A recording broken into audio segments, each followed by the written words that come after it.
Hello and happy Thanksgiving. I'm making a video that I promised last night this morning. I made them last night. I had tried to put 6 small segments together to talk about the assignments for the Perspective 3. They weren't connecting. I was having a lot of problems with it, so I said late last night, to hell with it. I'll start over this morning and just simply do 2. I'm going to do one video that talks about the 3 assignments, and I'll do that right now, followed by a short video that gives a bit of a lecture on the major parts of the book that you should be paying attention to. I hope this works. Just to go over again, let me share my screen with you here. 1 second, hang on a minute. There we go. And I'm going to share the screen right here. All right, there we go. Put me in the right place. Just to go over the approach that we're having for the rest of the quarter. Again, I decided not to do the Zoom last night because as I was putting it together, there were so many parts to this last thing. You know, owing in part to the week that we missed because of me, the week we missed because of the weather. And then the provost sent us a note saying, be as flexible as you can, not to put undue stress on students. And you know, I wouldn't want to put undue stress on students. So we were deciding the best way to bring it home. As I was putting it together, it was just complicated. And given the history, our communication history in this class, I just felt that would cause many, many, many questions about what was meant, the terms, and how to do it. And we'd be doing that throughout the rest of the quarter. So I decided to make a blanket decision. I will hold the quarter open until December 5th, with the exception of the final. The final has to be done on Wednesday, I believe the 4th, and the rest of it will be held open until the 5th. You can turn the stuff in any time between now and then. That means you have 10 days. Well, I guess now it's 9 days. If you don't count today, Thanksgiving, you have 8 days, but you have at least a week to finish the assignments. And I've cut them all back a bit too, so they shouldn't be that difficult if you read the book. I had 2 readings for this section previously. Some of you have seen that with some of the stuff that was posted. I decided not to give the second reading, which was managing an internal organization. That's just something that will have to be dropped because of the circumstance. Instead, we'll focus on the book that you purchased, making a difference, and that will be the only reading for this time. Let me take a look at the syllabus so we can just review. We saw this last week, and just make sure we go over it again. Last week was 7. Then we finished up with weeks 8 to 10, and these are the issues that we'll be talking about. The assignments will be a discussion. There'll be only 1 reading. There'll be project 3. There'll be brief 3, and there'll be exercise 3, and they've all been scaled back so that they're pretty easy for you. Okay. If you have problems during this period of time, try and drop me a line, either email or ask the professor. I should be around the entire week. I have a couple of meetings, but it's not a crazy week schedule-wise, with the exception of Thursday. And I should be able to get right on any kind of complaints or issues that you may have. I'll be, although I said the things that are due at the end of week 5, I think that they are simple, many of them. And if you can do them, if your group can get together and do them, you should turn them in as soon as possible.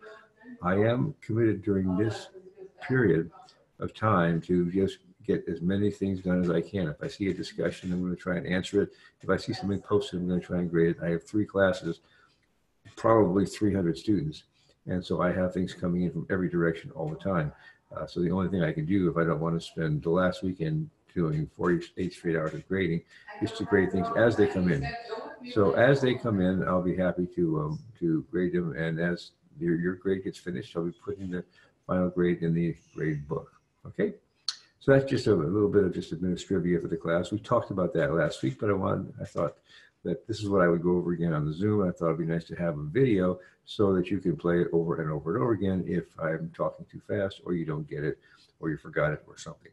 So stick with the syllabus for the rest of the quarter. That's the last 8 days, and you'll be fine.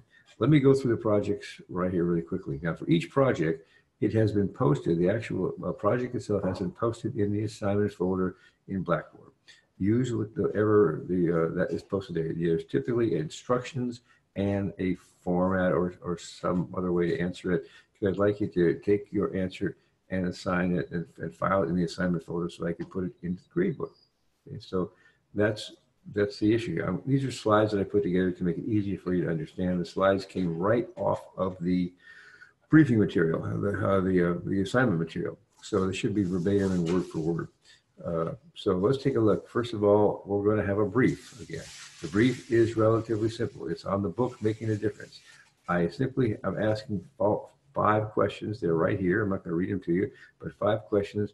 And I want you to answer the 5 questions so I get to know that you read the book. Simple as that.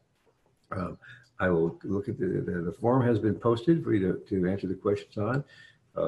There are not a lot of responses. I'm looking for maybe a paragraph on each, sometimes even just a word or 2 or a line, but it gives me some notion that you read the book and you understand it. So brief 3 is going to be 5 questions dealing with the book, Making a Difference. Brief 4 is a slightly different thing. It's going to be, the exercise 3 is going to be a group exercise in which I ask you to take the 5 key elements of performance ethics, which we've talked about a bit in class, and they are in the book. And we have, we framed the whole performance ethics approach on the 5 things of right thing, moral courage, commitment, accountability, and trust. You know, I've said many times that these 5 things, when they're present in any organization, any leader, make the followers feel that it's a well-led organization. When any one of them, it's critical success factor type, any one of them are missing, the organizational leadership begins to diminish. What I found since I was able to put this together with a group of about 45 experienced people in 2009, I have never seen an organization that scores high on these things and doesn't consider itself well-led. I've also never seen an organization in which these things are missing and have found the organization to be well-led. So what I'd like you to do as a group is look at the 5 things, read about them in the book. They're not that difficult. I'll do a little bit of a lecture on this and reinforce this after this video here. What I'd like you to do is pick a leader that the group thinks would be fun to run these standards against. It could be, as I said, somebody like Trump. It could be a television star. It could be an athlete. It could be somebody you all know. It could be a teacher. It could be somebody you say that we have enough common knowledge about him that we can ask, does he or she always do the right thing? Or how frequently do they do the right thing? If the answer is frequently, give them a 4 or a 5. If it's hardly ever, it's 1 or 2. So one of the ideas is that people are attracted to leaders who talk about doing the right thing, who show when needed to be moral courage, who stand up and say, I'm going to take action here because it's the right thing to do, who commit themselves to something and follow through and finish it, whether it's a promise to you or it's an assignment or whatever it is, who's accountable, who freely admits mistakes, but not with a perspective of trying to whack the person who committed them, but from a perspective of trying to understand what went wrong. And then finally, a good leader is one in which there's trust throughout the organization. So take somebody you know and rank them 5, 4, 3, 2, 1. And here's what you're going to find. Depending on what the score is, if it's a 20 to 25, you're going to say that it's a pretty well-led organization and the followers trust the leader and the followers collectively can perform good things. If it's less than 20, if it's between 15 and 20, it's marginal. It means you'll do some things good and some things bad or not so good. But overall, the organization will not be considered well-led. It'll be sort of okay-led. If it's less than 15, I have no hesitation saying that the organization and the leader you're talking about is poorly led, bad leadership, many things missing, much improvement needed. So pick somebody that you all are comfortable with doing and just try it. This is a game. This is an exercise. It's not a big deal, but it gives you an idea of how the system works out. Last year I did it. Almost everybody took President Trump. That's kind of an easy one, but you can pick a senator, a congressman, a governor, Jerry Brown, or anybody that you know in business, or anybody, Elon Musk, or you have to know something about him, or anybody that you know at the university, from Professor Morales to the chairman of the department to anybody you've had dealings with. You could even do me if you wanted to, but that would be dreadful, I'm sure. The next one is the group collaboration, which is the Project 3. I didn't name it Project 3, I'm sorry, but it is Project 3. And Project 3 is going to be the same thing in which the group's going to get together and do the same thing, but each of you will take one question, okay? And and read the instructions here. The instructions are pretty clearly about what you're supposed to do, but each person in the group gets one question. You discuss it. The person that takes the lead comes up with a preliminary answer, shares it with the group. The group kibitzes back and forth, and collectively you get a group response to the project. This will be project 3. Same thing. There'll be 1, 2, 3 responses, 4 responses, and you'll give 4 responses, but each of them will have been originally developed but collaboratively presented. Now, we're not going to have a presentation this time. We just ran out of time. But if you can give me either a slide presentation or a write-up, either one is fine. Slide presentation might be easier, but I'll leave that up to you. And file it in the assignment folder. I will give you the full grade for that one. That's going to be an example of a small cutback. But I think that the project is such that it can be done pretty easily. Finally, the last discussion between now and the class also is a compromise of what I was going to do. I decided to make my reflections discussion, which I conclude every class with, a final discussion, which I'm just asking you to talk about the things in class that made a difference to you and things you might take with you as an important takeaway. Again, this is something that every class that I teach does, and I find it very interesting. There are obviously some mistakes that I've made. There's some good things that we did. There's some things that you found frustrating. We've talked about it. You can talk more about it if you like, but I'm more interested in getting your individual thoughts about whether you liked the class, whether you found it worthwhile to you, and whether you think there's things that I should know about that. I still know that many of you have difficulty with the lack of due dates and assignments. That is me. I'm sorry.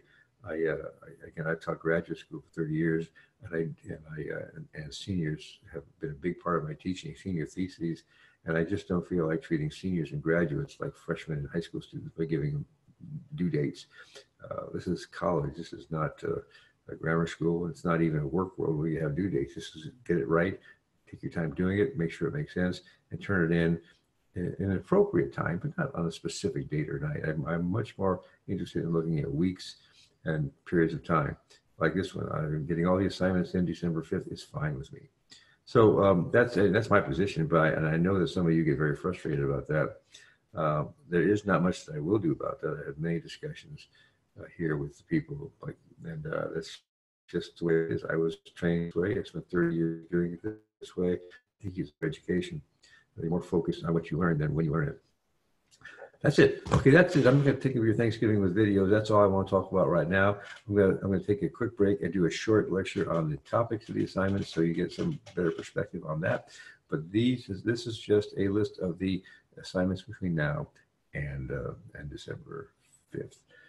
So with that, I'll say happy Thanksgiving again for the great seeing you in class. And if any of these things bother you, please don't hesitate to connect with me. I know you will. And enjoy the day and enjoy the family. Bye-bye.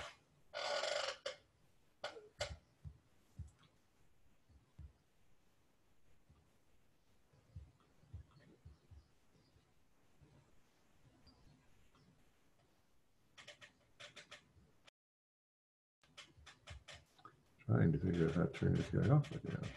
Come on, come on.